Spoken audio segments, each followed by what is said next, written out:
and this is going to be our first panel. For language reasons, as I said, welcome to Rwanda. This is a bilingual, and so much more. Panelists, the languages to be used should be English and French. So we're going to be okay with that, and I will translate as faithfully as I can. Yes, we won't make this. So, heading our panelists from left, my left, to right, is Dorcy Rugamba. As you know, he is a lot of things, but amongst all, the artistic director of Rwanda Art Initiative, who is in the genesis of this project in this forum. Please help me welcome Dorcy. Next to him is Diogène Halingwa. Yes? They laugh, so you know him clearly. He's one of our biggest comedians and stand-up comedians in Rwanda, and he's a lot more. He's going to introduce himself after that. Thank you. Next to him is Wesley Ruzibiza. He's a dancer, choreographer, comedian, writer, and he's also, and I keep forgetting that every time I introduce you, he is the first contemporary choreographer to win the silver medal of the francophonie, les Jeux de la francophonie, quelle année? Because it's you who won it. 2010, yes. Et directeur du festival de ENT, East African Night of Tolerance. He's the director of that festival too. Next to him is judo. What else do I say? It is thanks to this man that all of us have actually a career today. I guarantee you that. He's a producer, he's used to be a DJ, he's a tech guy, and he's been sponsoring us for years with the biggest generosity that I've ever seen, so please make some noise for judo.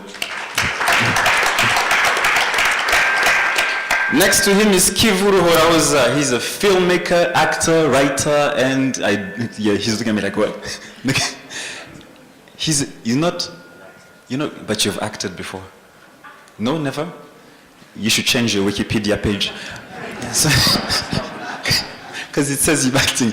Yeah, he's a filmmaker. He's produced and directed quite a couple of movies, and one that I was into is called Grey Matter, and it premiered in Tribeca. Yeah. Next to him is an amazing gentleman. His name is Epa Binamongu. He's a painter, and je vais le présenter en français. C'est un peintre plasticien. C'est de la génération de nos aînés, et il nous a appris beaucoup de choses, et que sur la scène et sur le décor, et tout ce qui a attrait à la couleur et à la connexion que nous avons à la matière et comment nous la présentons. Epa Binamongu, s'il vous plaît. Next to him is Carole Karemera. She's the artistic director of Isho Art Center, and she's the one who introduced me to theater 15 years ago. That was a mistake. She's an actress, singer. You used to dance too, right? Wikipedia. Yeah, she used to. It also says you're a saxophone player. Why? Yes, Carole Karemera, ladies and gentlemen. Next to her is Mighty Popo. He's the director of the musical school of Nyundo. He has inspired, produced music, put a lot of people on stage, and he is spearing the next generation of musicians and singers in this country and beyond. Mighty. So without further ado, let me kind of introduce how this is going to go. There was a questionnaire, like a form, that was distributed to people so we can actually kind of direct this conversation for the sake of timing. And the topic of this panel is the ideal cultural space as seen by an artist or an art practitioner or somebody who's in, the creative industry. So that being said, the first question was a personal experience type of. So can you, and it's random, that would be my first question, describe to me your very first impression or your very first experience on stage as a professional. You have a microphone right there. You can start whoever. quelle est votre première, mais toute votre première sensation sur scène dans l'espace où vous avez travaillé en tant qu'artiste professionnel? La première fois. La toute première fois.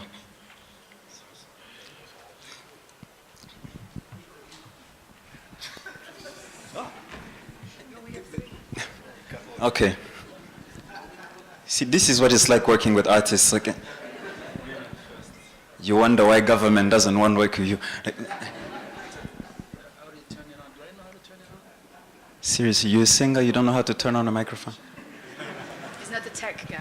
Yeah, Judo is not. the last microphone I had a code. That was a long time ago. Yeah, the first experience on stage, it's a bunch of years ago. I was in primary school, and I was in a play, and I played the role of a queen. So you can tell it was horrible. They gave me a dress that I refused, in the first place because I didn't like the girl. So I asked my sister to give me her dress. Then I accepted to play the role. That was it. Thank you. The idea while directing this question is, did the space influence your emotions or your performance, the space that you're performing in? I know the first time I performed, it was in a school, and the same day after that, it was in a bar. Literally. Yeah, she knows.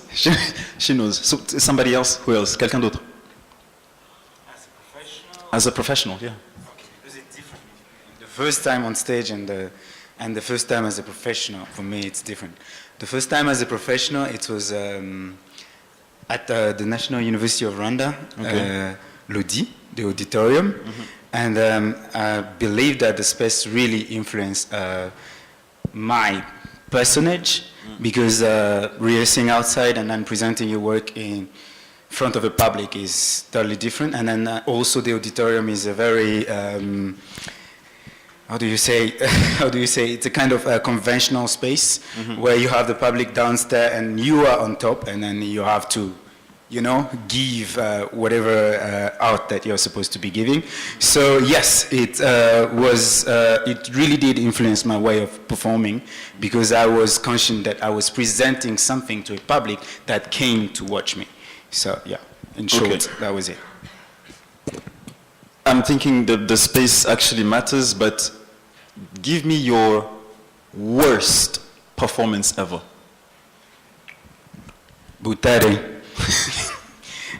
People were yelling and shouting and talking while you were supposed to be performing, and it was outside, by the way, under the rain. It was outside in the rain. Yeah, and the Museum of Rwanda. So no outside, no rain. Check. So, what is your best? We can move, please. Your best performance ever. I'll tell you mine. It was at Isho Art Center, and we had a small generator and 600 people, and we had to choose sound or light. Literally, this is a true story. We had to choose, so yes, but no, it wasn't you. It wasn't you. So literally, we asked the people, do you choose sound or light? Because we can't do both. And they all said sound. So we started performing in the dark. And at some point, one by one, they started putting their phones up and they started lighting the stage. That is my best performance ever. 600 phones, and when they were laughing, all the lights would go. That was the best for me. Which one is the best for you? I don't know if it's the best as a performer, but it was the most memorable one. It was in Bisesero. On the top, we had that discussion with Judo last time. And we were supposed to present a cantata, which is quite highly difficult technically and everything. And we chose to perform where no roads were existing. And at the top of the hill, it was the raining season. And we were performing in music with classical band, the history of the resistance of the people of Bisesero in the past 4 decades. So we went there, the truck was stuck, and we had to carry on the top tones of material and to build a stage out of wood. And while we were doing the sound check, we saw thousands of people coming from all different hills on the top. And when we started performing, a huge wind came, And for just a moment, we had the feeling that the time and space was broken, as if the spirit of the dead and the one of the survivors was connected. And then no sound was produced. We could not talk anymore. The musicians stopped playing. Nobody understood what happened. It was not a technical problem. It was something else. That was my best ever. Oh, that's nice. Oui. Pour la question de la plus horrible expérience justement sur scène, la mienne c'était une pièce de théâtre mais dans un musée. Et parce que je m'en suis rendu trop tard justement et que ça ne correspondait pas absolument à la pièce, c'était sur un projet qui s'appelle Hit Radio. Et je me suis rendu compte qu'il était programmé justement dans un espace de galerie, alors que c'est du théâtre. Et que finalement, on était plutôt dans un dispositif où les gens rentraient et sortaient. Et qui ne pouvaient entendre, enfin, ne pouvaient avoir ni le début, ni le déroulement justement du projet. Et ce fut déjà dans le concept quelque chose d'absolument grave pour moi, que on a dû changer pour dire tiens, non, on fait une discussion, et que si on fait un projet de théâtre, c'est différent d'une exposition. Et que finalement, donc, d'être dans une expérience comme celle-là, où l'espace n'est pas adapté, dans l'usage même, tout simplement, de l'objet qui doit s'y trouver, c'était la chose la plus dérangeante et la plus horrible comme expérience sur scène. Yeah, so quick translation, he had a theater play performed in an art gallery, and in an art gallery people are just passing by, so nobody could see the beginning nor the end of the play, and as such they had to switch the play into a discussion, and yeah, that's, to Dorsey, is the most horrible one. I will get you back on that with mine, but in a different, because you guys are all performance in your own right, pour toi c'est différent. C'est différent parce que ce n'est pas de la scène, c'est une création un peu en interne, en cuisine interne. Et comment est-ce que tu définirais ton espace de création et comment est-ce que tu le gères et quel est le rapport que tu as avec le public par rapport à ça? D'abord, je voudrais parler d'une petite expérience et après je vais parler de l'espace. Ma petite expérience en tant qu'artiste plasticien, c'était un peu fabuleux. J'étais encore très jeune à l'Institut supérieur pédagogique. On avait un colloque sur Gyangombe. Gyangombe comme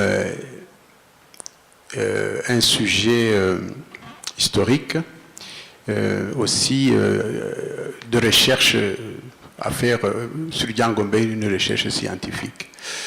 Et je me rappelle que c'était en pleine journée et l'abbé Kagame, l'historien, était venu donner une conférence. Tout le monde allait voir cet érudit, cet illustre personnage. Et j'étais recommandé de faire une illustration sur Gyangombe. De son origine, vers le lac Guchanzige, jusque vers la région de Grand Lac. C'était une épreuve très sensible. D'abord, imaginer et avoir une vue de ce personnage, le tracer, et puis imaginer, est-ce je le ferai en bande dessinée, je le ferai en étape historique, comme je n'avais pas des éléments de l'histoire, j'ai dû écouter attentivement l'itinéraire par l'abbé Kagame.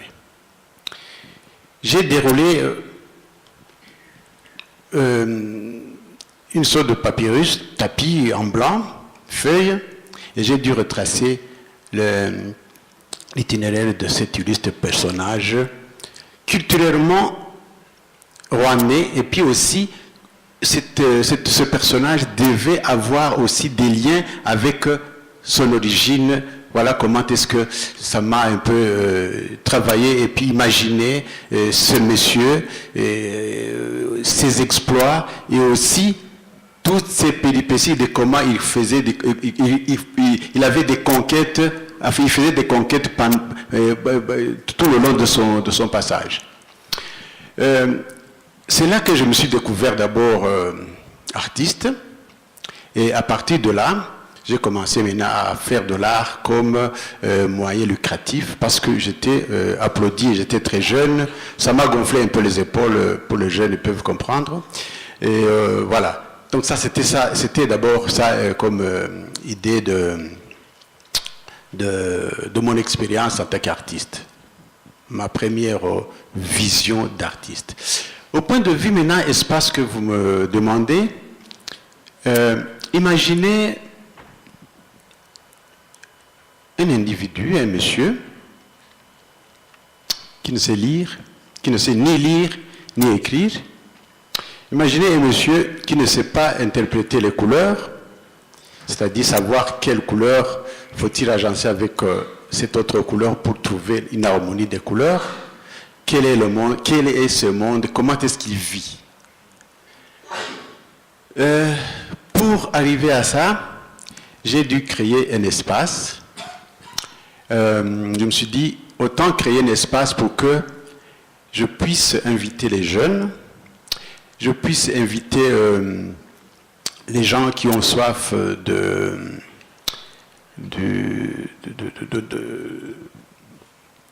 la chrome, du chromatique. Et j'ai dû créer Inganzo Art Center. Ce Inganzo me permet d'être en contact avec les gens, avec les jeunes et aussi avec la couleur. Cet espace, c'est un espace qui, à mon avis, doit être un espace de découverte d'abord, un milieu d'enrichissement et aussi de recueillement. Pourquoi je dis tout ça? D'abord, un artiste doit être un monsieur ou une dame qui se définit d'abord dans un milieu économique parce qu'il doit vivre, un milieu politique parce qu'il doit être interactif avec la politique et aussi socialement intégré dans une société pour qu'il puisse être aussi en mesure de satisfaire le milieu social. Et aussi, culturellement, il doit être bien outillé pour qu'il puisse savoir bien gérer son art. Donc pour vous, l'espace est défini d'abord par les besoins de l'artiste et ce qu'il veut atteindre avec son art. Son entourage. Son entourage. Pour les autres, I'm switching, I'm so sorry, find a francophone next to you and stay with them for a couple of days. So for the other ones, and I'm coming to my next questions. Basically, what we have tackled with the workshops and all the talks that we've had so far is, for artist by artist, try and define for me what is the ideal space, the cultural space, not just cultural, because cultural is as Professor Loco said, it's quite a wide term to use. For an artist, for your creation, for your well-being, for your distribution, for your rehearsals, even before we get to the production part, to the stage part, what is the ideal place for you to do what you do?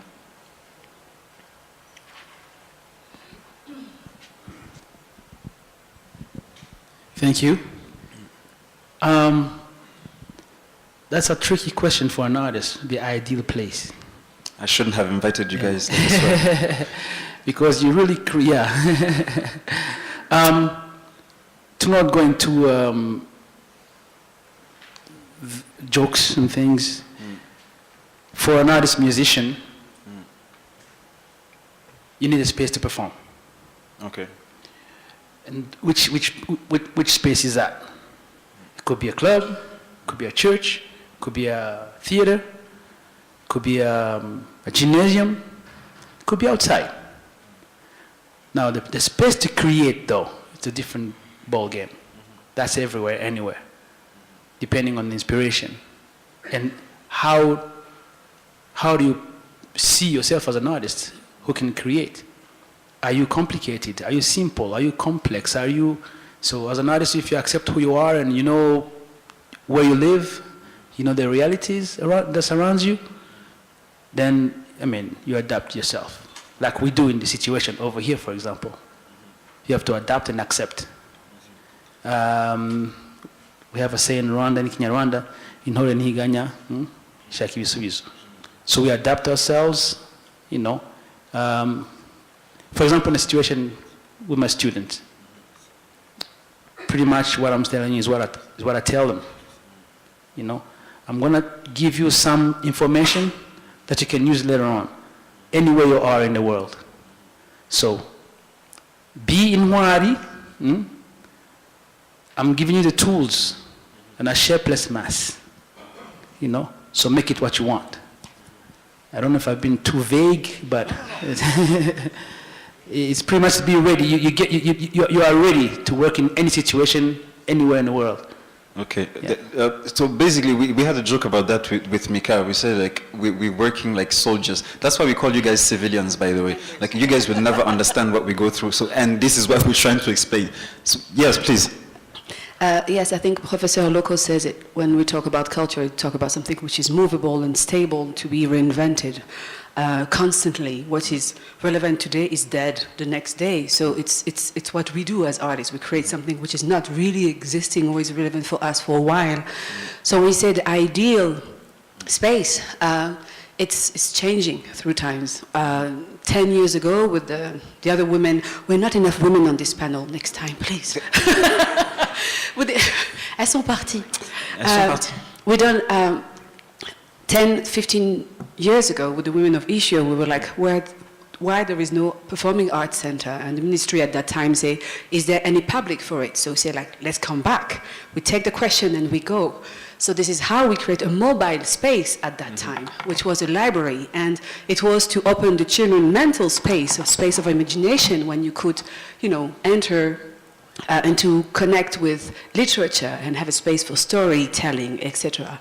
And then after it was a physical space. And it was because we wanted, it's because the city has changed. And then we had somebody at the Rwanda Social Security Board who told us, there is an abundant space.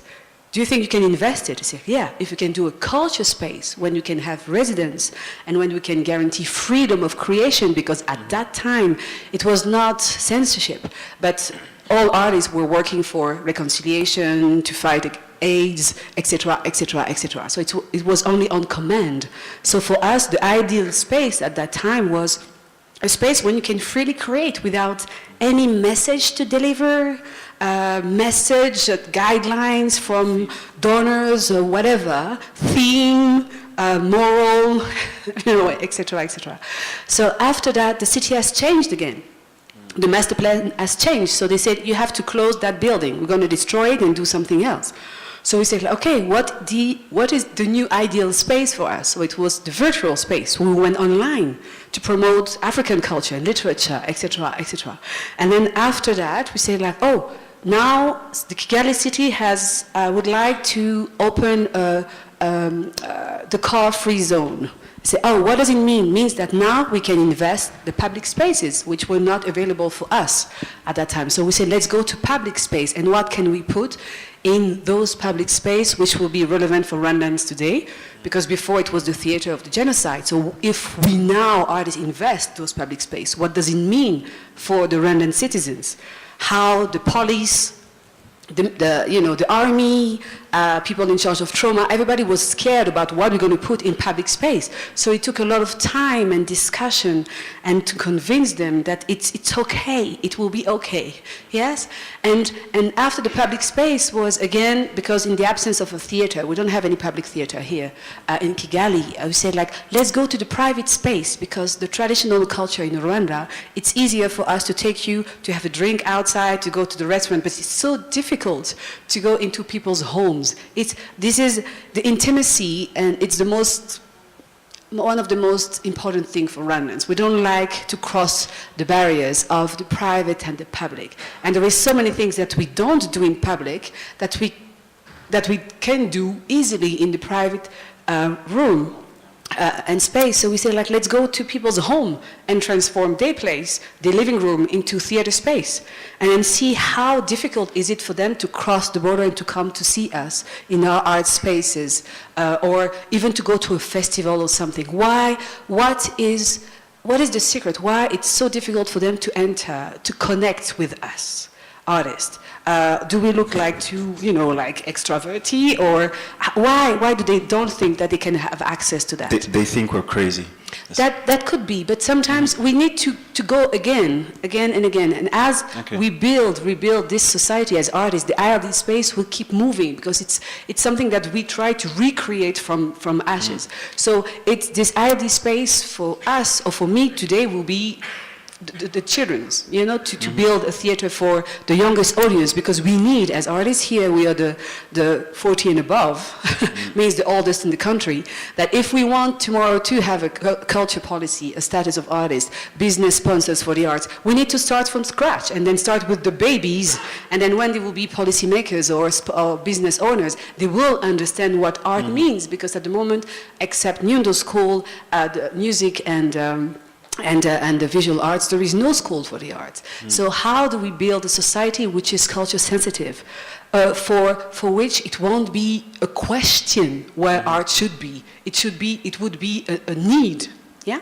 So awareness before space, or both at the same time? I won't call it awareness. I think we have to make it sure that culture and the spaces it's everywhere around connecting people. For me, this is the most important space to invest. It could be invisible. It doesn't have to be a physical space. It's the building of human relationship. It's the building, the invisible connection between humans. This is where we should invest. Cool, thank you. Let me go back to somebody who hasn't spoken for now. Attends, mais vite. Ça va. Pour toi, est-ce que... Bon, toi, tu as évolué dans le théâtre avant d'être le comédien que la plupart des gens connaissent ici. Tu as beaucoup évolué dans le théâtre, j'ai déjà travaillé avec toi d'ailleurs. Je continue toujours. Ah, tu continues toujours, pardon, excuse-moi, je te mets à la retraite. Pardon. Pour toi, parce que c'est... Moi, quand j'étais introduit au théâtre, c'était du théâtre assez comment dire, assez classique, assez... La relation était claire entre le public et nous. Ça veut dire il y a une scène, il y a des gens, ça s'arrête. C'est faux d'ailleurs. J'ai joué dans une école et dans un bar, c'est faux. Mais c'était ça l'idée que les gens se faisaient quand tu disais que tu allais faire du théâtre. Je sais que toi tu as fait les deux. Tu as fait le truc très, très conventionnel, très classique de la forme du théâtre et d'autres formes encore. Quelle est la forme de théâtre et dans quel espace évolutif où tu te sens le plus à l'aise ou qu'est-ce qui te bloque le plus dans cet espace? Merci. Mais de rien. Je crois qu'il y a déjà un besoin de sortir des espaces conventionnels, particulièrement dans un contexte comme celui-ci, où tout est en train de s'inventer, comme vient de le dire Carole aussi justement. Donc déjà quand il y a encore une question qui se pose de la place de l'art ou de la nécessité d'avoir une place dédiée aux arts au cœur de la cité ou en dehors, en tout cas dans la cité, quand des questions pareilles se posent, on doit forcément être amené à sortir des réflexions sur le conventionnel et le classique. Donc du coup par rapport à l'espace idéal, hein, pour moi il y a une perspective, avant d'avoir une perspective artistique, il y a une perspective limite politique en fait. Même avant de penser à l'offre, quand bien même il n'y aurait pas une demande, il doit y avoir des espaces d'offres artistiques et culturelles. Et ça devient limite un enjeu politique et un enjeu démocratique. Et ma réflexion se tourne de plus en plus vers cet angle-là. On ne peut pas penser la cité en se passant de la place de la culture dans cette même cité. Et donc c'est d'abord une réflexion politique en termes d'espace idéal, de se sentir acteur limite incontournable dans l'évolution de la cité de par le statut que l'on a au sein de cette même cité. Donc déjà commencer par là, se dire que c'est un devoir, c'est un enjeu démocratique et politique, et que c'est un devoir politique d'y répondre conséquemment. Après, pour entrer dans la perspective artistique et spatiale ou physique, ça dépend des moments. On peut en arriver à squatter des hôtels Serena ou machin, mais il y a différentes étapes. Il y a un moment de répétition par exemple et de création. C'est vrai que de temps en temps on est sollicité par des gens qui ne se disent même pas qu'on a besoin d'avoir répété avant de présenter. Je vais le dire en Kinyarwanda vite fait. Niko urahari birashoboka ari ikintu dufite kuwa gatanu, et on est mercredi, kuwa gatanu wadukorera kwa kuntu mukaza washakisha n'abantu ariko ukajyana ahantu bya bintu byawe. Donc du coup dans un contexte pareil il faut avoir un devoir d'humilité. Merci. Non, oui, continue, pardon. Il n'y a pas besoin de traduire. Un devoir d'humilité pour comprendre qu'on est en train d'évoluer dans un contexte qui s'invente et qui se réinvente, et accepter aussi d'avoir l'impression d'être des espèces d'ovnis ou de... Enfin bref. Donc du coup, il y a besoin d'avoir des espaces qui sont différents des espaces de présentation, des espaces de création, des espaces de répétition, qui moi, différemment de mon collègue qui peut-être lui vient de la musique, je suis limite un peu plus exigeant par rapport à ces espaces-là, de création, le devoir de confort et tout ça, de création et de répétition.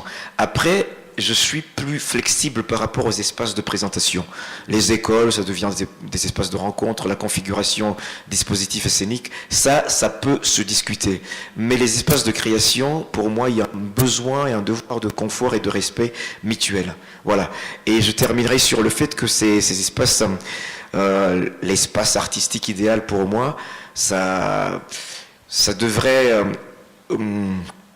rencontrer cette perspective politique, de se dire qu'un bien même il serait physiquement ou spatialement périphérique par rapport à la cité, mais que ça reste une interrogation au cœur de la cité. Voilà. Oh, thank you. So the idea, I'll translating very quickly, the idea of space to my friend Atom here is quite difficult to define when we live in a specific society where not only when you're asking for space to an entity that is questioning your existence, questioning the fact that you're relevant to the society. And what Atom is saying, we shouldn't have to apologize for being here. It should be a political duty, a societal duty, to understand that you cannot build a city without art. It shouldn't even be a question. It shouldn't, and the physical space is another opinion of his, is that he's tougher on creation spaces, rehearsals, production, due to the respect of the artist, and more flexible to the exhibition spaces, to the performing spaces. That's a very good angle. Let me come back to the Godfather here. Toi, tu es dans la prod, tu es dans la technique, tu es dans le matériel. C'est nous qui te cassons la tête quand on veut une scène qui regarde en bas et tu me dis que tu n'as pas assez de câbles. Comment est-ce que toi tu vis cet angle-là, cet espace-là que des fois on t'exige sans même en connaître les réalités, que des fois tu dois t'adapter d'un comédien à un chanteur, à un danseur, à Wesley, à Carola Popo. Comment est-ce que toi tu vis ça, et pour toi, comment est-ce que tu décrirais cet espace où finalement tu as la paix? Bonjour. En fait, par expérience des régisseurs généraux ou des directeurs techniques ou des production managers, c'est vrai qu'on s'est plusieurs fois arraché tous les cheveux parce que je n'en ai plus maintenant. Donc, c'est vrai que c'est vraiment compliqué, les demandes d'un directeur de musical ou d'un metteur en scène en théâtre ou un festival de cinéma n'a rien à voir avec une église qui veut aussi faire la fête, ou plutôt une commémoration qui voudrait aussi donner ce qu'elle a donné. Tout, comme mes collègues l'ont dit, dépend du contenu. Et le contenu vient toujours avec une fiche technique. Et la fiche technique, dans un pays où il n'y a pas d'espace dédié ou des salles officiellement dédiées au spectacle, ce n'est pas évident, mais aussi ça donne l'aspect exotique de la chose. Et c'est aussi la richesse de la chose de donner chaque fois ce qu'on peut donner et faire le plaisir de l'artiste ou du public. Donc, ça a toujours été un challenge, mais ça a toujours été possible. Je ne dirais pas qu'il y ait un espace défini où on dirait il nous faut absolument une salle où la jauge est de 500 personnes, parce que tu auras le lendemain quelqu'un qui voudrait, pour le festival Kigali, par exemple, 20 000 personnes, ou le concert d'Estroma 20 000 personnes, ou Econ qui viendrait dire moi je vais carrément à l'aéroport de Goma pour 150 000 personnes, ou carrément Carole qui voudrait une jauge de moins de 80 personnes pour ce qu'elle a présenté. Il y a aussi les espaces, comme Atom l'a dit, pour la création, où ce que Wesley fait souvent, c'est des ateliers avant les spectacles, où c'est la partie la plus importante pour ça. Et le contenu, pour moi, est beaucoup plus à voir et à considérer et à respecter que faire quelque chose de carré où il y a ça. Il y a des choses que j'ai vues dans d'autres villes africaines, les espaces disponibles, la rue, les rues de Burkina, les rues de Brazza, les rues de Kinshasa, où c'est déjà des espaces scéniques, des espaces de joie, où chaque rue a un concert, chaque rue a ceci ou ça, et ça manque à Kigali, parce que c'est aussi ça qui fera que les gens soient beaucoup plus créatifs et que le reste. Les architectes vont beaucoup nous aider pour contribuer à l'espace classique, mais il faudra aussi que les espaces inconventionnels existent, parce que l'offre du contenu est toujours différente et évolue. Oh, thank you. The real quick translation, pretty much saying the same thing with Atom, which is we should show first, well, not first of all, but most importantly, respect to the content of what artists have to provide, instead of worrying too much about a physical structure where we can put an artist in without even consideration for what he does. So in terms of spaces, it should be, first of all, the respect of the art and the freedom for him to create, as Carol said, and to invest certain areas like the street. I understand in Rwanda the street is taboo. Like if you don't, Carol said it, like there's some things you don't do.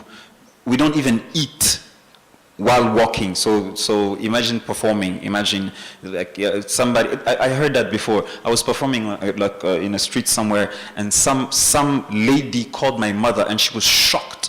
And she said, I saw your son. He was talking to people on the street. Like she was shocked. Like she saw something insane. So basically it's, they all come back to the same thing, and I will come back really before we start this Q&A, I'll come back really to the last question. We are now talking about investing abandoned places, like we talked about it during the workshops, the schools, and we mentioned in other countries military bases, closed down factories, streets, pedestrian streets, and here specifically, the craziest ideas I've ever heard, the prison. And there was a joke about that with a student where I said that I wanted to put the community in prison. That's not true. I never said that. My question is, how do you, c'est une question que tu as posée, Dorcy, how do you integrate those buildings into the community to make the community understand that this is for them too? Because the fear that we had here at some point is that theater was coming something of the elite. That was something we were scared of, because these buildings we were performing in was not easy of access. You had to have a car, you have to go through security, it's money. You have to drink or eat something as soon as you're there. So a trip going to see a play will cost you, really cost you. So how do we integrate these spaces and make sure that the community understands that it's for them too, and they should be part of it? Not only is it for them, they have to maintain it because it's for the good of the community. How would you tackle that? Everybody's like, how? Bon, j'aimerais y répondre. Peut-être, il y a des aspects sociaux, économiques qui ont été abordés, qui sont extrêmement intéressants sur l'espace, dans son rôle dans la cité. Moi, j'aimerais parler de l'espace physique. Pour répondre effectivement aux architectes, mais apporter une réponse de praticien. C'est-à-dire, élite ou pas, je ne sais pas, mais je fais, comme artiste de théâtre, quelque chose qui a des conditions et qui est précis, comme celui qui fait du pain ou celui qui cultive du café. Donc, c'est lié à des conditions assez spécifiques. Comme celui qui fait du café dira, bon voilà, j'ai besoin d'avoir des champs, d'avoir de l'engrais, de pouvoir, pour avoir une production. Donc c'est vraiment une question de conditions pour arriver à un résultat. Alors l'espace idéal pour moi, parce que je suis dans le spectacle vivant, ça veut dire quelque chose d'assez clair, même si les deux, par exemple, la proximité entre le théâtre et le cinéma est claire, c'est de l'art dramatique, mais dans la fonction, c'est totalement différent. On peut faire du cinéma et le regarder seul. Le théâtre ne peut pas se concevoir sans le public. Et donc le public fait partie de la production et de la conception même du spectacle que l'on produit. Pour moi, donc, du coup, l'espace idéal, c'est un espace souple où je peux réinventer le rapport au public. Et c'est pour ça que j'aime beaucoup la réhabilitation de bâtiments. Parce qu'il n'y a rien de pire que d'aller au théâtre et de se sentir au théâtre. Parce qu'à ce moment-là, on est au spectacle, on est sorti, donc il y a une distance qui se crée avec le sujet et on ne rentre pas. C'est-à-dire qu'à un moment donné, le metteur en scène n'arrive pas à vous emmener dans son univers. Et donc, quand on entre dans une usine ou une prison ou, je ne sais pas, un bâtiment, une caserne, forcément, on est ailleurs. Et le rapport au public change. Et je trouve ça beaucoup plus fort que de se trouver systématiquement dans ces espaces. Et ce n'est pas le problème, ne se pose pas qu'ici, il se pose aussi ailleurs, dans d'autres continents, en Europe, partout, dans ce rapport frontal où parfois, par exemple, les quelques salles de théâtre qu'il y a ici, il y a un talus et qui déjà vous met à une distance comme ça par rapport au public. Et entre le talus et la première rangée, il y a un espace, mais vraiment incroyable, quoi, une distance qui fait que déjà vous n'êtes pas ensemble. Vous êtes là dans votre coin avec votre spectacle, ce que vous essayez de fabriquer, et eux, ils sont là-bas. Et donc, il y a cette disconnexion déjà, et on ne peut pas réinventer. L'espace idéal pour moi, c'est un espace où je peux dire, cette fois-ci, on est en cercle. Ou c'est pas ça qui m'intéresse, je le fais derrière vous, ou je passe parmi vous, ou je fais des choses comme ça. Donc, ça, pour moi, c'est pour ça que l'espace idéal, c'est celui qui est mobile, qui est à réinventer, et c'est la raison pour laquelle justement la reconversion de bâtiments peut offrir des possibilités encore incroyables justement à la pratique du spectacle vivant. Oh, that's good. So basically, the ideal space is dynamic, not static. So the architects were giving you such a hard job on this one.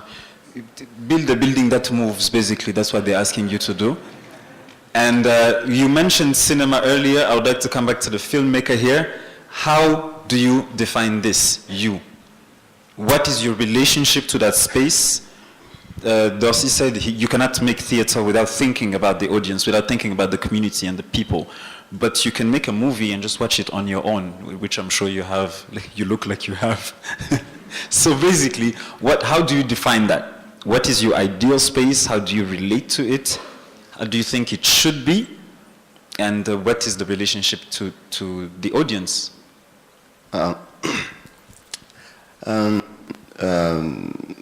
Karimera and Haringo say two really important things to me, la liberté de créer and the respect. So I think all of us here on this stage have shown our commitment to the art, and we have worked really hard, some for decades, like our elder Binamungu, and we have created audiences, we have developed audiences, and but those audiences don't have spaces where to meet our creation. So I've had really terrible experiences of showing my work, and it would be in Kiyovu, or in Kimihurura, or in Nyarutarama in restaurants, and it's an outdoor screening, and I end up having 85% of my audience being expatriates, and the 15% is my friends. So without the proper spaces, I cannot show my work to the audiences that it was intended to. And that's absolutely scandalous, because I have so many, I like to create work that is complex, because I don't believe this thing of complex work is just for international audiences. I like creating work that is complex and that is filled with a language that can only be understood by my people, but not have spaces to show my work to these audiences. But again, I work in film, so I'm not going to hope that we're going to have cinemas that are just dedicated to cinemas to film screenings, because I mean the reality is just not that. But there is a space in Nyamirambo called Club Rafiki. That space really played a major part in most of us who grew up in Nyamirambo. In our intellectual growth and in our cultural, in us having access to literature and to a bit of rock and roll kind of screenings, because this space was not created for that. But I used to dream of a Club Rafiki in every district of Rwanda, where you'd have a library and a multi-purpose room. And, well, it was a dream, unfortunately still a dream. And I think that if we are to reappropriate these spaces like prisons or the former industrial valley with all these beautiful high ceiling buildings, I think we have to do a major work in outreach and inclusion. And then by outreach, I mean audience development. You yourself have done a lot of work. I mean, now comedy is a thing. I mean, if I can bring in audiences just based on a name, but that liberté de créer that Karimera mentioned means that these spaces need to be spaces of where new dreams can be manufactured, where new fantasies, spaces of the absurd, spaces of irreverence, spaces of true artistic freedom. Because when we say that Rwandans don't use public space to express themselves, I tend to disagree. Like if you go on these little agasantre everywhere, there's just so much humor, there's so much life. People are just like talking and joking about their bodies, joking about their leaders, joking about their buildings, about even God sometimes. Yeah, so I mean, taking that life that we often see in these dusantres and in neighborhoods, and bringing it in these public spaces, so that we can find ways to include larger numbers and not just end up having the usual 85% of expatriates and 15% of your friends. Okay. So did that answer your question? Yes, you did. Like a cultural space for you is a space to reinvent culture, basically. Yes, and to reinvent ourselves and our identities. And True. yeah. This is very interesting, but time is running out, and we're going to start with the Q&A, and of course the conversation still goes on. So who would like to begin? I'm going to need another microphone. Can I? Yes. Merci. Anybody, or was it too much French? Yes.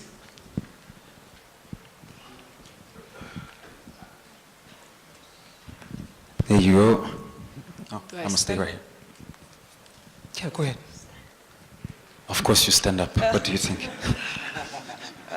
Hello, my name is Gillian Nagadia.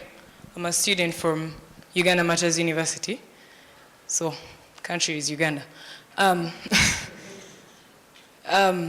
As artists, I believe no one can tell any other person's story or a community's story or your own story better than an artist. So you people have been in this field for a really long time. So from a lens of an artist in your different fields, what would you describe as Rwandan from the lens of an artist? Something that is just Rwandan, that you feel like society should capture and society should not miss out on this. Maybe they are seeing right now, but not purely appreciating, or maybe it's something they are missing. What is Rwandan to you? That is the one thing that you would tell me, and I go back to Uganda and I'm like, that is specific to Rwandan, based on an artist's point of view. I don't know if you get my question. Oof, guys, I hate to be you. I mean, what is typically Rwandan? Not typically. Don't go there. I can start with that. Yes, go ahead, please. It's a Rwandan is something broad. It's a philosophy. It's a way of living. There's no one thing just can express it. It's complex. It's simple. But one thing I may tell you right now, resilience in anything, in everything.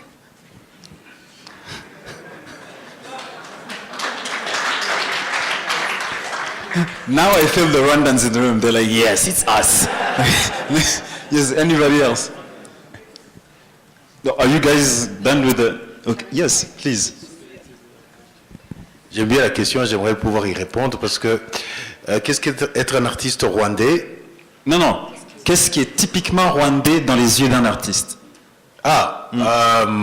Qu'est-ce qui est typiquement rwandais?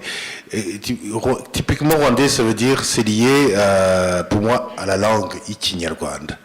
Ce qui veut dire un imaginaire particulier, parce qu'une langue, c'est un système et des valeurs et une vision du monde, en fait. Et quand on maîtrise Ikinyarwanda, la langue Ikinyarwanda, forcément, on a une manière de regarder le monde. Et donc ça, c'est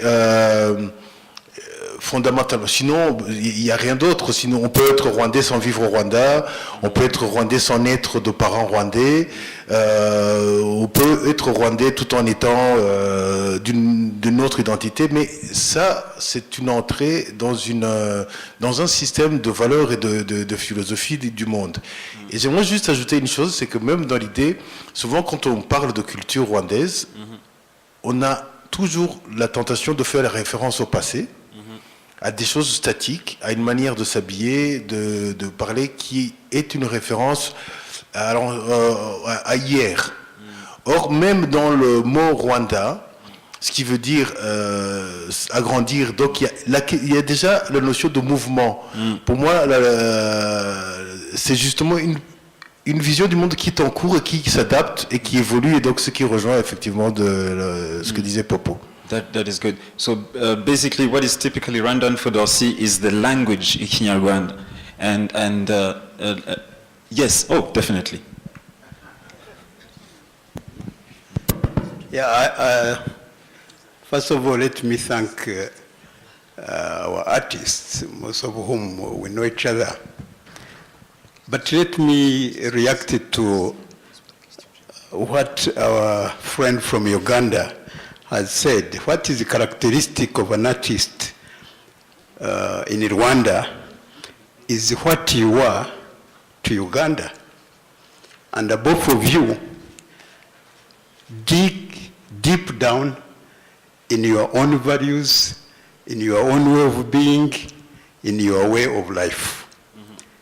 An artist in Rwanda cannot be an artist in Rwanda without inspiration from his own roots or her roots. And those roots are in the values of what characterize most of us. The way you walk, the way you eat, the way you wear, the way you sing, the way you dance, characterize that kind of artistic expression. To hear from them, it reminded me of our old days of literature through Shakespearean village, which I visited, where villagers themselves constructed a theater on a hill, open air, just those stairs. And Shakespeare was building the society by criticizing it, not by destroying it. And when you read Hamlet and others, you understand the role of art towards the state, role of art towards people's lives, the role of art, which is very, very important because it builds the nation, it builds the people. And everywhere, and this is what you are doing here. Our artists contribute to the building of Rwandan society. And the more we have, the better. Yes. We used to have very few, but now we are digging down into capturing the young talents. Okay. So that when they step up and join the elder brothers and sisters, we have a society that is vibrant in a cultural manifestation we want. Yes. Thank you. Thank you, Doctor. Look, we're going to run really quickly, just to answer my sister from Uganda here, what makes a typical Rwandan. A Rwandan asks questions all the time except when he's supposed to. They say, you know what I'm talking about, and I'll explain to you that later. What is your name? Who is asking? Where are you going? Why? Who else? There was... Who? Oh my God, there's so many of you. Who? Him. It was him first. I'm so sorry. That is not very gentlemanly. Hello. Yes, to answer your question, because I hear that question quite often during travels, especially when you go out of Rwanda, you ask people who want to know, they're very intrigued. They hear a lot of things about Rwanda. They want to know, culturally, what is Rwanda. So, without being too broad, from an artistic point of view, I would look into the rhythm, the pattern rhythm of time signature of a rhythm. So if you want something that is Googleable, because you want a simple answer, something that is Googleable, you should go into the Ingoma. Ingoma, this is our typical drums, and there's a specific time signature that is not the same as anywhere else. It can be similar, but the time signature of the Rwandan drum is something that is very typically Rwandan. Something else as well, if you want to look into the visual aspect of Rwanda, you look into something that 10 years ago when I was discussing about those kind of things, to colleagues on how to set up a space and to put a cultural touch into it, everybody came from ideas that come from elsewhere. But when we look deep into our culture, we have something that we call imigongo. I don't know if you're familiar with it, If you look into the Imigongo, those are geographical patterns that's been used like for centuries. So this is Googleable too. When you see that, you know it's typically Rwandan. And even those patterns and those time signatures as manifested into our dance expression. So the design that you see on our Inore or dances, it's inspired by the Imigongo. The movement of our artists or dancers are inspired by the time signatures. So when you see those three elements together, you know you're looking at Rwanda and nothing else. Thank you. Yeah, quickly. Sorry, désolé. Merci, je m'appelle Martine. Je ne vais pas répondre à votre question. Je vais faire une observation à ce que vous faisiez, à votre discussion. Moi, je viens avec la voix d'un petit, ou bien une petite artiste, très petite artiste qui est là à l'école maternelle, disons par exemple. Ces derniers temps, on est là, on pose les questions aux enfants, qu'est-ce que tu veux faire le week-end, qu'est-ce que tu veux faire pendant tes temps libres? L'enfant dit, je vais aller à la piscine, je vais aller faire le sport, je vais aller faire ça. Très peu d'enfants peuvent dire, je vais aller jouer à la guitare, je vais aller dessiner, parce qu'il n'y a pas d'endroit comme ça qui attire ces enfants. Moi, j'aimerais vous dire, dans cette voie des tout petits, si vous pensez à la construction de cet endroit artistique, pensez à briser les barrières de l'âge. Si vous recevez les jeunes de 18 ans, 20 et vous montez, bien sûr, vous aurez les artistes que nous sommes, qui ont découvert que nous sommes artistes à l'âge adulte. Parce qu'à l'âge là où j'ai découvert que j'avais ce talent, il y a un parent, une grand-mère qui disait « c'est pas ça la vie, tu dois faire les mathématiques, tu dois faire les sciences, tu dois faire ceci et cela ».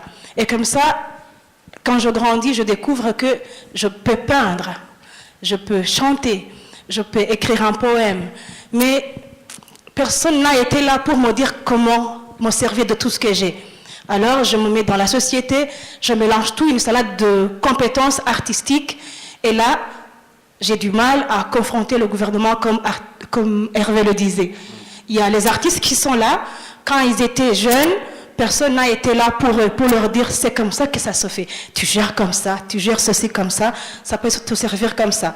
Là, je me mets dans la société comme je veux, comme je l'entends. Parce que si vous êtes artiste, vous savez que tu as envie de faire quelque chose, tu ne peux pas t'arrêter. Tu veux chanter, tu te lèves la nuit, tu chantes. Tu veux écrire, tu te caches sous le pupitre, même en classe, tu écris ton poème. Tu veux peindre, à 2 heures du matin, tu te lèves, tu prends ton pinceau, tu peins. Mais qu'est-ce qui se passe à ces petits? J'aimerais que l'espace qu'on va créer, c'est de penser à ces petits enfants qui sont découragés, à ces compétences qui sont découragées dans les familles. Qu'un jour, si on demande à ma petite fille, où est-ce que tu veux aller? Je vais aller là-bas, je vais aller chanter, je vais aller peindre dans mes... En fait, pensez à ces petits talents qui sont découragés dans les familles, qui sont découragés dans les écoles. Okay. Merci. Oh, thank you, Martine. She's basically saying the first idea of that space is to stop squandering talents into children. Yes, and the short story, the first time I told my dad that I was going to be a comedian, he said, "Is that a joke?" Be a lawyer first. So yes, please.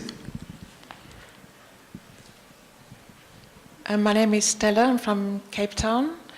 I'm referencing some of the conversations I picked up. I'm not sure, I might have missed some things because of French.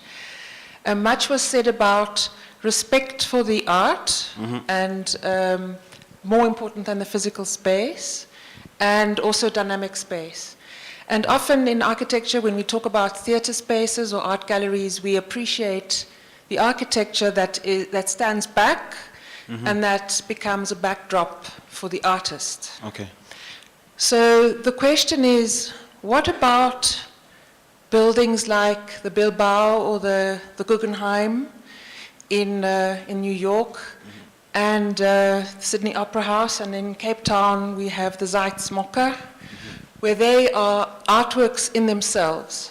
Yes. How does the panel feel about the architecture that takes center stage and doesn't do the backdrop for the artwork? That is a very interesting question, actually. So, j'essaie de traduire, et je pense que ça va avec la même question que tu as posée à Tom. C'est dans toutes les structures qu'on pense, qu'est-ce qu'on pense des bâtiments qui sont iconiques, symboliques, comme l'opéra de Sydney, où on en avait parlé d'ailleurs de la pyramide du Louvre ou des choses comme ça, ou comment est-ce que l'artiste se sentirait si, au lieu que son espace soit une arrière-scène pour lui-même, que plutôt que le bâtiment en soi-même soit une œuvre d'art et que lui en soit partie prenante. Oui, moi je suis très très très heureux d'une perspective pareille. Hein. Doublement heureux parce que je suis très passionné d'architecture. Je dis souvent en rigolant que dans une autre vie j'aurais fait architecte ou un truc comme ça. Donc du coup, pour en revenir déjà à l'image juste derrière vous, ce bâtiment il fait l'unanimité parce qu'il a tenu compte de l'imaginaire et de ce qu'on peut se dire entre guillemets des traditions rwandaises avec Agaseke et tout ça. Et donc du coup c'est un immeuble pareil qui n'existe pas il y a quelques années, voilà qu'il devient limite l'emblème et que se pose la question de le mettre sur des passeports ou des billets de banque et tout ça. Ça signifie qu'il a répondu à une demande latente. Et moi je suis très très preneur pour des perspectives, pour des initiatives pareilles, qui est des immeubles qui en eux-mêmes limite, c'est des œuvres d'art en eux-mêmes. Et tous les exemples que vous avez donnés, enfin, il y a aussi des villes comme Barcelone où des milliers de gens viennent juste pour les immeubles qui y sont. Et moi, je suis très très preneur par rapport à ça. Je dis, enfin, on est tout à fait sur la même longueur d'onde. J'aimerais juste après ça revenir sur la question de la conversion des bâtiments. Je suis tout à fait partisan je ne sais pas si en anglais on dit to convert ou reuse des bâtiments déjà existants, mais j'aimerais juste appeler à la vigilance par rapport à un devoir éthique qui ne se posait pas peut-être avant la conversion de ces bâtiments existants. Je vais donner quelques exemples. Comme on a trop parlé du Rwanda, on va partir un tout petit peu plus loin. À la Belgique, par exemple, se pose la question des bâtiments comme des églises multiséculaires, très très belles, et puis qui sont en manque de fidèles, les dimanches ou en dehors des dimanches. J'étais en Belgique et j'ai suivi un débat où il y avait une église, comment on appelle ça, désacralisée, hein? On fait pour les dépossédés de l'église déjà, décision de désacralisation, je crois que ça s'appelle, et puis ça devait être un supermarché. Et il y avait des citoyens, notamment des artistes, qui s'étaient érigés contre. Mais là, c'était encore de faire un supermarché d'une ancienne église. Je me suis posé la question si elle devait être reconvertie en salle de cinéma porno, ce qui est très fort possible. Ce débat aurait pris d'autres allures. Et là se pose la question de la préservation, si possible, pendant qu'on pense à la reconversion, de la préservation de la mémoire de ce lieu qu'on investit, pour lui donner un nouveau rôle et un nouveau statut. Sa mémoire. Je vais donner un exemple par rapport à ce lieu dont on parle de plus en plus, notre seul vestige architectural de la Belgique en tout cas, la plus visible en tout cas, notre ancienne prison 1930. Ce bâtiment, il a une identité architecturale qui doit être préservée, je crois, en dehors du statut potentiel qu'on aimerait lui donner ou lui redonner. Mais ce statut nouveau doit tenir compte de l'ancien statut dans le contexte local. Et donc cette reconversion des bâtiments existants doit s'accompagner de cet enjeu mémoriel de ces lieux existants. Et donc que ça ne soit pas un prétexte pour l'effacement d'histoire ancienne de ces lieux. Pour le cas de la prison, ça peut être pour le cas des usines et tout ça. Et je terminerai sur un exemple qui déjà a commencé à poser ce genre de questions, qui est notre ancien palais présidentiel, qui pendant quelques années a été, je ne sais plus, un musée de l'histoire présidentielle et tout ça, et qui, ces derniers temps, pour éviter de tomber dans des écueils justement, comme le pèlerinage pour les nostalgiques de l'Ancien Régime, comme du voyeurisme, des gens qui y vont pour juste, je veux voir où dormait le couple présidentiel et tout ça. Comment, en reconvertissant ces lieux déjà existants, comment ne pas faire fi de ces questionnements sur la mémoire de ces lieux qu'il faut préserver et tenir compte d'une éthique en bonne et due forme. Voilà. Oh, that's very good. He's to answer. He's answering your question, and at the same time, he added something else. Yes, he is more than open, and I'm sure a lot of people will follow. You will follow right after. Do you want to answer that too? So let me translate really quickly. The idea by Atom is, yes, it is okay to have these buildings, these iconic, symbolic buildings that actually are like the fingerprint of an entire city, like this building right here.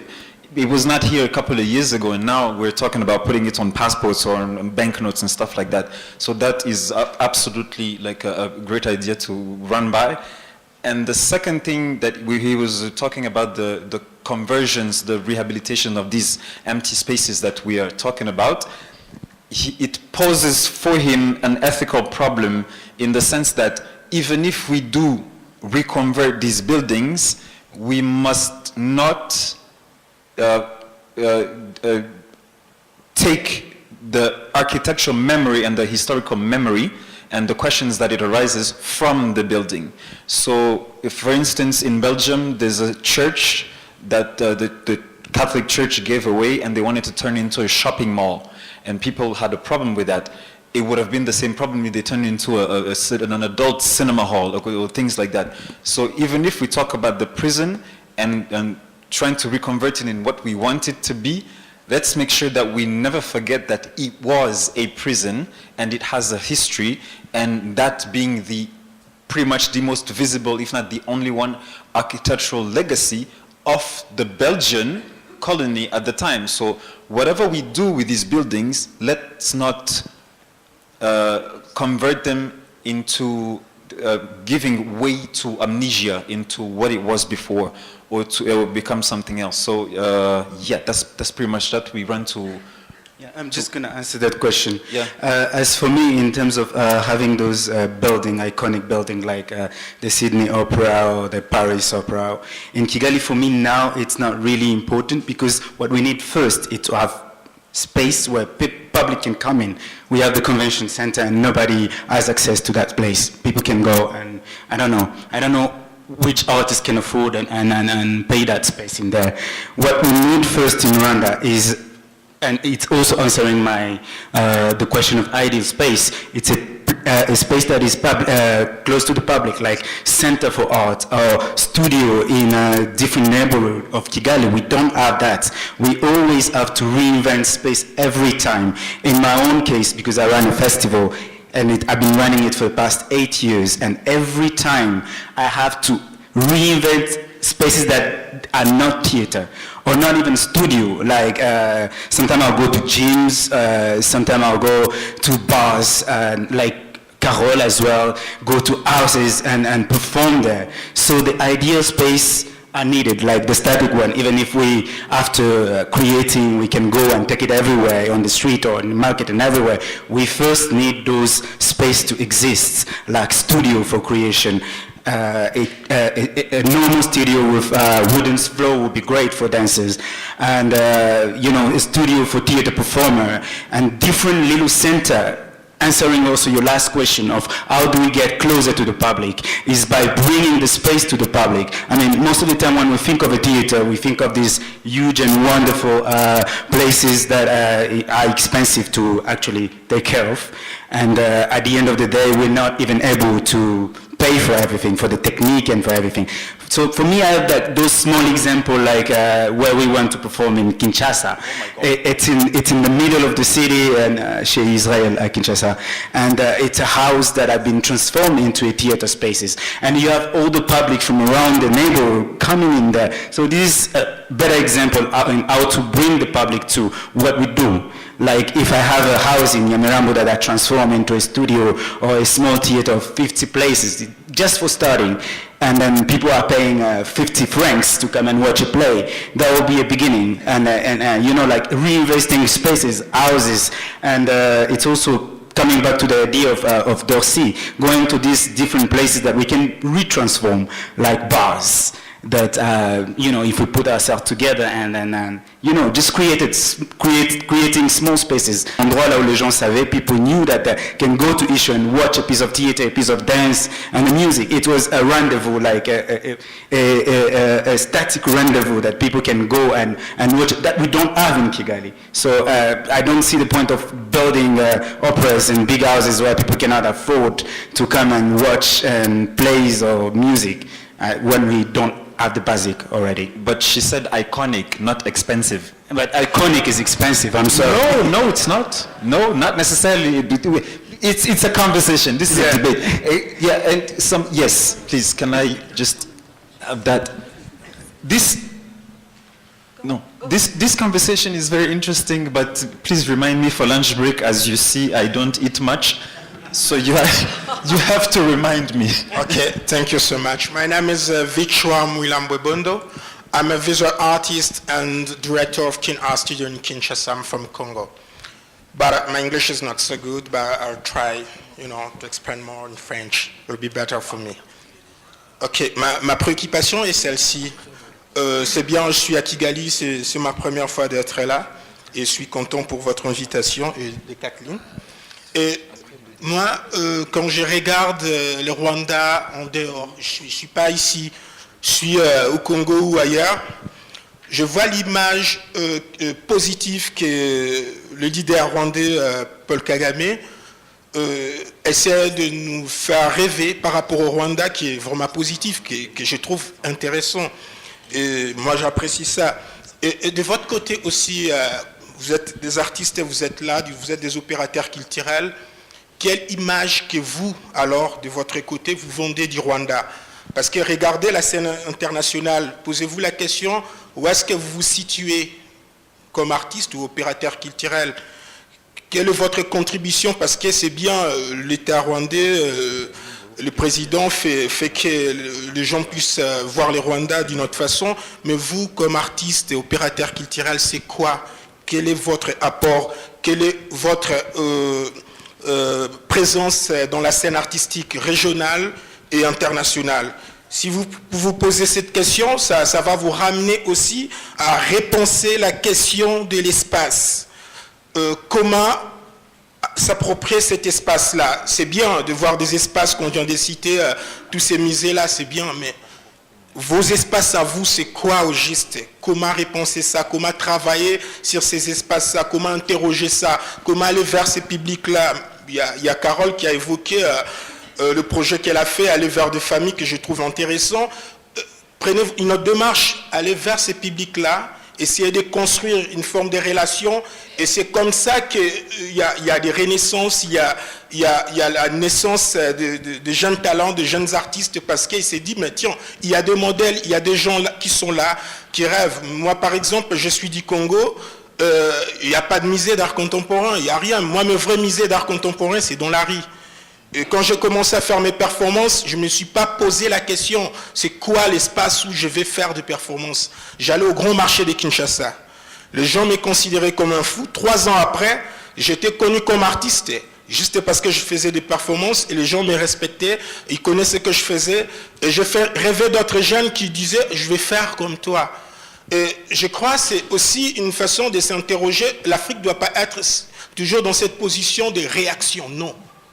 On doit poser des actions. Plus des actions, de se dire dans quel contexte que nous vivons, qu'est-ce qu'on doit faire avec ça, comment s'approprier, comment travailler. Il ne faut pas rêver Bilbao, please. Créez votre Bilbao à vous par rapport à votre contexte, par rapport à vos réalités. Et c'est aussi ça ma préoccupation, en même temps les partages que j'aimerais bien faire avec vous, de s'interroger votre place sur le plan régional, international, et ça va vous amener à analyser la scène artistique, les statuts d'artistes rwandais, Et je ne dis pas ça comme donnant des leçons, parce que moi-même, je me pose cette question-là aussi au Congo. C'est une des raisons qui a fait que je quitte Amsterdam, de retourner au Congo, de dire qu'est-ce qu'on va faire pour ces Congos, créer ce qu'on appelle les rêves congolais. C'est un peu ça, c'est possible partout. Échangeons, c'est un peu de réfléchir dans ce sens-là, ou repenser l'espace de diffusion autrement. Il ne faut pas vous inquiéter, il n'y a pas de câble et tout. Comme il n'y a pas de câble, on fait comment? Commencez avec ça et après le reste va venir. Merci. Merci à toi. Thank you. That was not a question, that was a slap in the face. Thank you. So basically what our brother from Congo is saying... J'ai le micro. Il est où? Ah, pardon. Il m'a fait peur. Bien. Je peux me le donner le micro? Oui. Je l'ai. Mais rapidement, parce que juste après on a une présentation et puis on va... Non, si. Allez-y, je vous en prie. Oui. Je suis vraiment très touché par l'intervention de notre ami de Kinshasa. Le nom, c'est comment encore? Vichwa. Vichwa nous fait une puce à l'oreille, c'est intéressant. Et avant de penser à l'espace, il faut d'abord s'examiner. Le talent est-il bien au complet pour qu'on pense à la qualité et aussi à l'espace? Il y a un adage africain qui dit que la chèvre ne broute que là où elle est attachée. Donc, pensons autour de nous. Est-ce qu'il y a une production? Est-ce qu'on produit? Évidemment, parce que nous nous appelons artistes et nous produisons. Et nous avons notre espace aussi de création et de production. Ce qu'on cherche ici, moi, ma vision maintenant ici, c'est de ne pas créer, c'est de créer plutôt un espace avec une touche rwandaise, à la rwandaise, pour inviter, créer un forum, c'est-à-dire un carrefour africain, régional africain, et enfin un espace qui doit faire une sorte de cosmopolite de tous les artistes. Quoi? Oui, donc faire ce genre d'espace, pourquoi? C'est cette ambition d'être avec les autres, pour joindre l'idée que notre ami de Kin a relevée. L'ambition ici, c'est ce que je reprends, c'est ce que je pense, c'est de créer une sorte de carrefour qui doit faire une interaction régionale, aussi plus amplement une interaction africaine, c'est-à-dire rencontrer, faire un miroir des œuvres de la région, de l'Afrique et enfin de tous les continents. Je pense que vous dites la même chose, mais c'est marrant parce que ce proverbe, je l'avais déjà entendu avant, et il y a un enfant, j'adore les réponses des enfants, on lui dit « une chèvre ne peut brouter que là où elle est attachée », et l'enfant m'a dit « mais qu'il morde la corde ». Tu dis? Qu'il mange la corde. Ah d'accord. Bien. Ok, on va, s'il vous plaît, nous allons continuer. Je suis vraiment désolé, mais nous avons quelqu'un qui est ici, qui doit nous donner le dernier mot, juste avant qu'on aille dans le lunch break. J'aimerais, s'il vous plaît, aidez-moi à accueillir, s'il vous plaît. Non? Very quick one?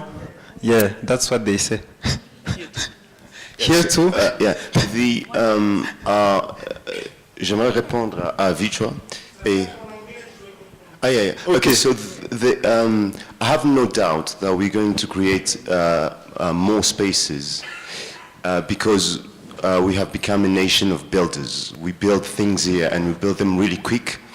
And but going back to content that Kanorana was mentioning, and a few things that I heard around is I worry that we're going to use these spaces to create, to use them for art creation that is rooted in nostalgia, again. Because if we are creating, while going back to that imagined and fantasized place that we like to think that we come from, then we're going to create for the tourists. And that's going to be a really sad use of those spaces. And we have to be very careful about that. We cannot be going back to that nostalgic place and creating for the tourists. Or we cannot be creating to impress the political leaders or creating to impress the religious leaders. That was... Just in 1 minute to respond to a few questions. In terms of iconic space, the reuse of space, and how do we envision our role in Rwanda, you know, with the visionary leadership that we have at the moment. I think we talked about it, about dynamics. You know, at the top of the country, of course, we have visionaries, we have leaders who are supposed to lead 12 millions of people, us artists, where, you know, what is the scale we would like to, you know, invest, and how do we would like to connect with people. So it's certainly not the same. But as in different countries here, the government is not so far from the people. So we have this conversation quite often. So at the same time, we don't lose sight of what they would like to do, because at the moment we had discussion for 10 years with Rwanda Development Board, the Office of the President, and so on, about creating the same thing for the arts. But the conversation that we have with them, Nyerebero, was 3 billion for what? Why not building, as they say, 12, 30 small community art centers across the country, and at the same time you can have the same results than making this big one, yes? Or what would be the dynamic between this huge stuff in Nyerebero and the already existing more than 140 places where art is practiced and produced across the country? So we balance, we always travel between this big vision and those strategic documents, etc., etc. What is there for the country, for the region? We belong to Great Lakes and East Africa. Great Lakes, the center of Africa, has nothing to do with the East. So as Rwandans, it's a bit, how can I say, schizophrenic, yeah? Kind of way of living, because we are in between two regions who are completely different. But we share history, we share culture with Congo, we speak Swahili at the east, they speak in Rwanda, we speak the same language in Kiganda, in Uganda, is almost the same. So we have this truly special in terms of time, but also space in Africa. This is something that we as artists, we have to embrace on a daily basis and to deal with. And there is nothing impossible in building iconic things, because as we know, it's attracting something else when we think about cultural tourism, conference of affairs, blah, blah, blah.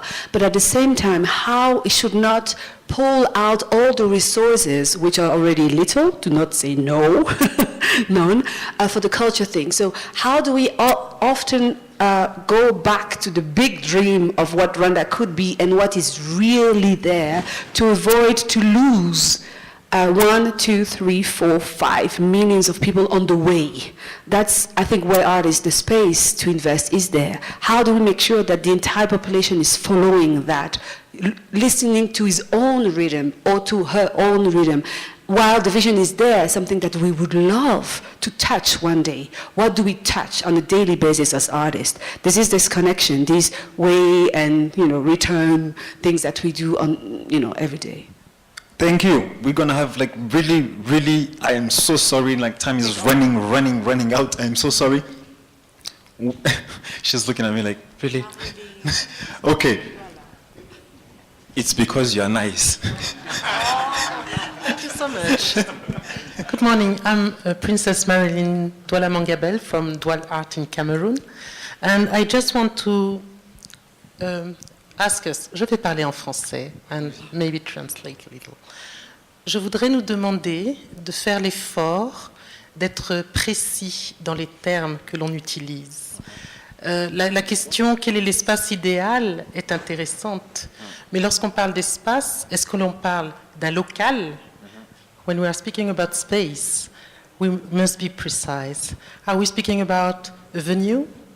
Or are we speaking about a room in a house? Are we speaking about an open space, area, the space? And then it's very important because we are lost. If you speak always about space, we can be outside together, and we are creating a space of conversation.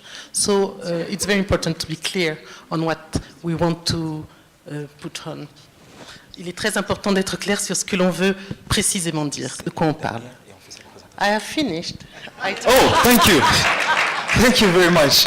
I'm running. Oh my God, she's a guest. She's a guest. I'm sorry. For now, this is very interesting. Like I said, this whole forum is a conversation. They are still here.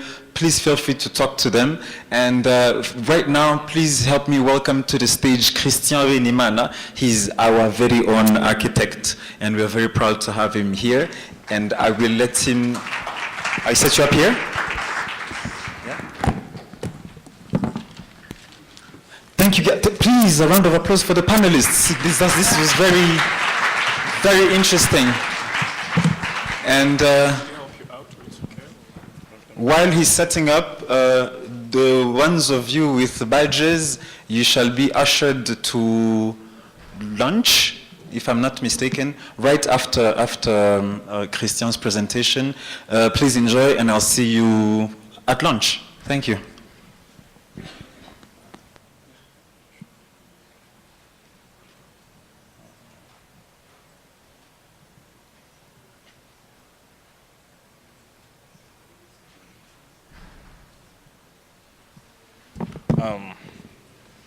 Hello, everybody. I understand I'm the person between you and lunch. So I'll try to go as fast as I can, but I'm being asked that we reduce the lights so some people can see clearly on the screen.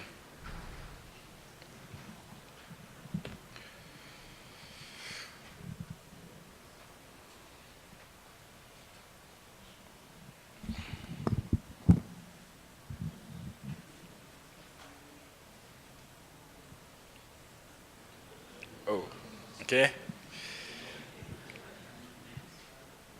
That was good. I think that works. Thanks, appreciate it. So just quickly before I start, I think I want to first say this, that I appreciate the previous panel on the confidence they have on the architect to provide everything that they wanted for. That's the most confusing design brief I've ever heard in my life. But as an architect practicing here, I say we gladly accept the commission. We'll figure it out. So it's a pleasure to be here, and I wanted to talk about a concept of why, where we are right now in this space, it's difficult for us to know what type of space that we should provide to accommodate all these wishes that these wonderful people have been telling us that they need, but that we have developed an understanding of how some of these things should be done and what philosophical and ethical points we should be coming from in doing this type of work. So when we were approached by Berend and the other organizers of the conference, we were kind of like given these 2 points and try to understand the role of cultural infrastructure in sustainable urban development and the essential role that repurposing or adaptive reuse of existing buildings would play in that particular role. My take away from these 2 points is that on the first one, among people who are here, I don't really see the need to convince people on the role of cultural spaces. And that's why I would want to frame a little bit the question and say, maybe speak more to the role that we architects play in shaping those cultural spaces in every single creation that we make. I'm also on the opinion that the creative culture and the economy associated with it is an essential component of the identity of the place, and it's intrinsically linked to its development. Therefore, to the second point, the adaptive reuse of existing buildings to create cultural infrastructure is conflicting to me a little bit. In the case that you start wondering, as a resident architect in this city, If we have spaces that we believe need to be repurposed or readapted to be used for this new creative culture, then are we saying that they were a mistake when they were created? Or are we saying that the role they play in that creative culture is not the right one, is not the one that represents this place, this identity, or is not in line with this development that we are talking about? And these are questions that personally I've also started pondering with some of my friends, and a particular area of interest that Fred this morning did not mention is the park, the industrial park, the former industrial park. It's downhill from here towards the east of the city. It's being vacated. It's a wetland that is being reclaimed, but it has a lot of all these like structures that exists that we're thinking about what can be used without just destroying them and discard them. So when we say that we want to invest more efforts into adaptive reuse, does it suggest that these buildings have inherent characteristics that represent this culture? Is it a statement to recognize the essential role of cultural infrastructure and bring them higher on the priority list? Does it mean public culture doesn't deserve investment to set up purpose-built facilities? Honestly, I think it's none, and I think it's all of these. So in my presentation, as just mentioned, I'm going to focus a little bit and talk about what we see as our role in creating this cultural infrastructure in urban development. So we are founded on the mantra in the design collective I'm part of that design is never neutral. And our collective responsibility is to ensure that it heals. We seek to prove, understand, and mobilize for this cause. The discourse on community healing in manner that promotes justice and human dignity is at best demoralizing and at worst undignifying. But we've seen examples in our previous work where simple acts that went on to inspire public culture in ways we couldn't have anticipated. Through the examples I want to use to speak to these principles, most of them are in rural areas, but I think the city can borrow a leaf and amplify what was started in these projects. And the first one, I want to borrow the words of a master gardener we used on one of our projects in Butaro Hospital. He said that if I translate from his Kinyarwanda, that it creates a sense of dignity for him to think that by admiring the beauty of the gardens that he contributed to create, patients or sick people who come to this hospital will feel better.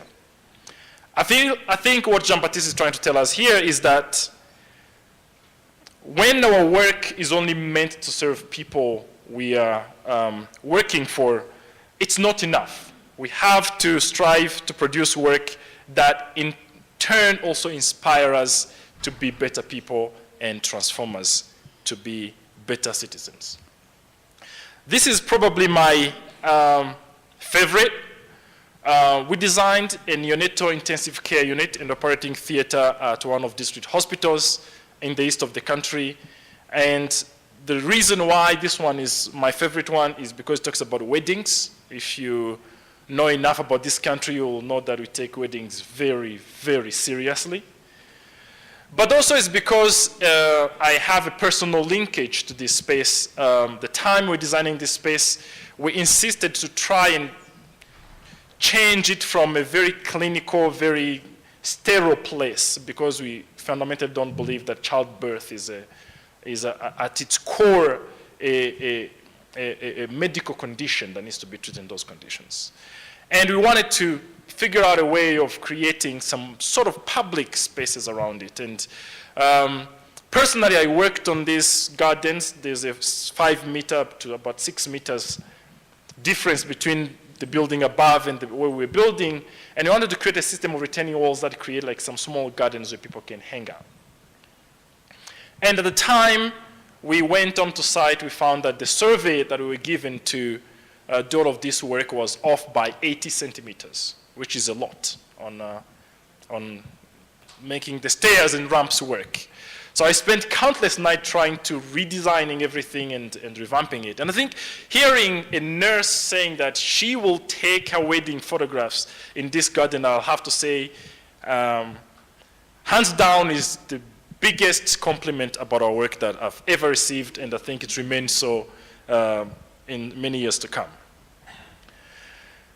The other one is about what I call the functional beauty, where we create things that we invest a lot of time in projecting out how much they could be used, and then they just take a life of their own, and uncontrollably they're custodians of what we've created, become the conductors of the orchestra on who gets to benefit from benefiting or using that beauty. And the last one talks about contexts, the force that is behind all of our creations. Deep down, we have to admit that buildings are physical manifestation of underlying systems running our society. And historically, we have known many examples where the built environment has been used to cater to the demons of our nature. If this is possible, then you have to admit that the inverse also must be true. We can use the process of creation of the built space to promote justice and dignity, respect of culture, space, and place. So back to the original questions, cultural spaces for Kigali. Most culture is public in some way. And that involves a set of shared values and communicative symbols that most of us will recognize. But what are those values for the city of Kigali? What are the communicative symbols that convey those values? With our history as a country, what systems of translations do we need to ensure the right values are communicated the right way? Because we can't afford otherwise. What is an appropriate model for describing a system where citizens come together to discuss common affairs and serve the public good through speech and communicative action? All these are questions on my mind. I don't have an answer to all of them at the moment.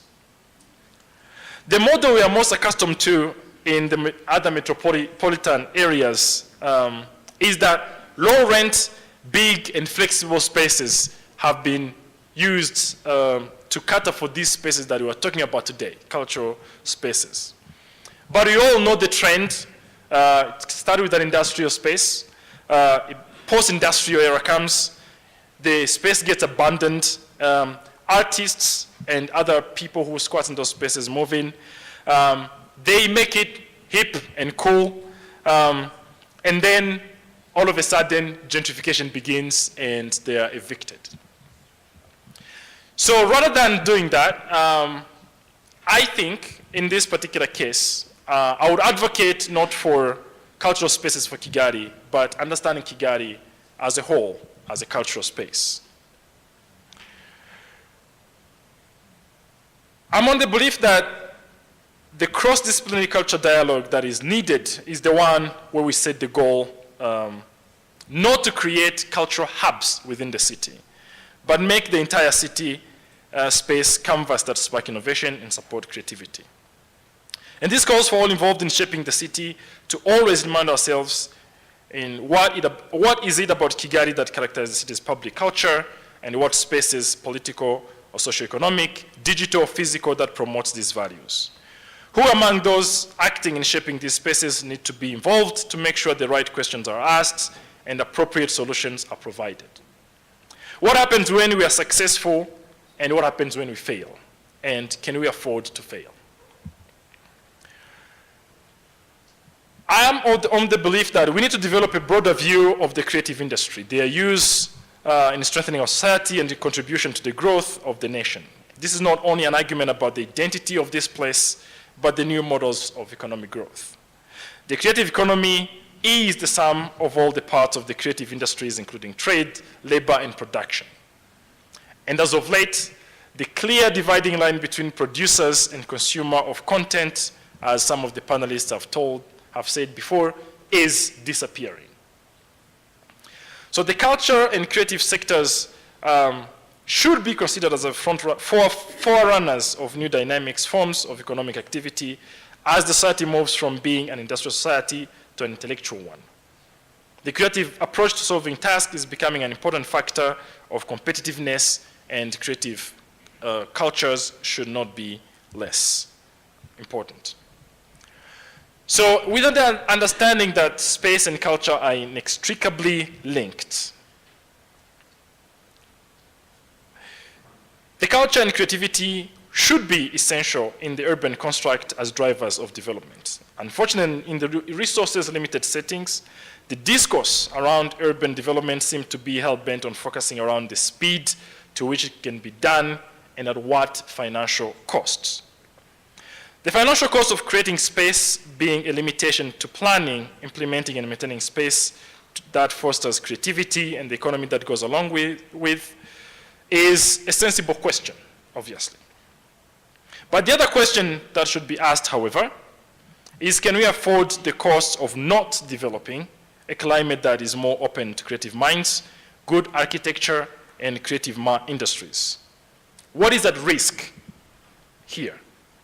The loss of identity, inhibiting these communicative practices that we spoke about that constructs meaning through and about the city of Kigali, rupture of the social cohesion, making Kigali a segregated city. I was asked to pitch what can help develop a climate that is more open for creative minds, good architecture, and creative industries. I have ideas, but I don't have a specific solution. And I believe some of the people on the previous panels and previous speakers have spoken about this. I think the first thing we should do is to set the goalposts a little higher, as I mentioned earlier, where urban development projects make the creative culture a priority very high on the list of needs. Set minimum requirements of what each city development project needs to comply with to respond to the needs of the city public culture. And set up a framework that allows co-creation process in these projects. What type of spaces do we have at the moment? Which ones do we use? How, when, and by who? We also have to create a business conducive environment for the creative economy. All of them, not some of them. And we need to break away from the comfort of doing things the same way as we've done for centuries before. We need to develop and encourage a national faith, and I dare say faith, in the unknown outcomes of the creative process. We often say that it doesn't exist until it is designed. And I believe that we should invest in ongoing dialogues and platforms that allow expressive creativity to come to the spotlight now and then and showcase initiatives aimed at tackling the societal and global issues we are faced with. Why not have a Kigali Biennale? 2020 as the first edition sounds good to me. So over the last 10 years, we've crafted a way of thinking that I believe could influence some of these, could frame some of these discussions that we can have to frame the question we want to be asking and the solutions that we should come up with. I believe we need to first understand what we are trying to solve here by creating this space. This space that we are talking about here today, whether it's the prison that we retrofit, whether it's a new build, whether it's a Bilbao in Kigali or Guggenheim or whatever it is, iconic, expensive, or cheap, or segregated, or centralized. I believe it is there to change the value we attribute to creative arts in this country, and particularly in this city.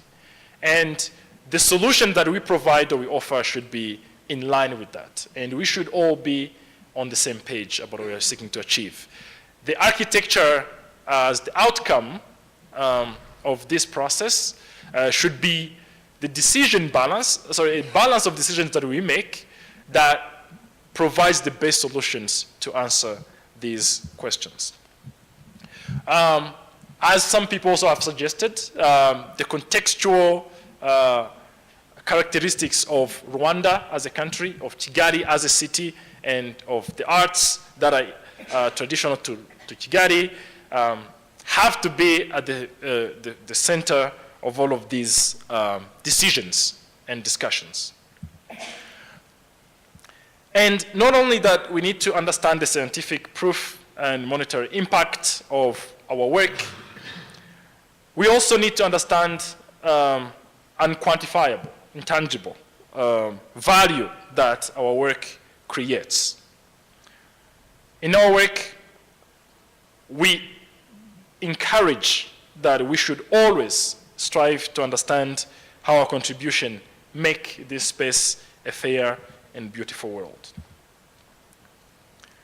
On this, I want to come back to us, creatives, when we talk about investing us in upstream, and ask from a philosophical level about what we do and why we do it and for who, and why our creative capabilities are hugely undermined when they serve only the purpose of corporate consumer culture.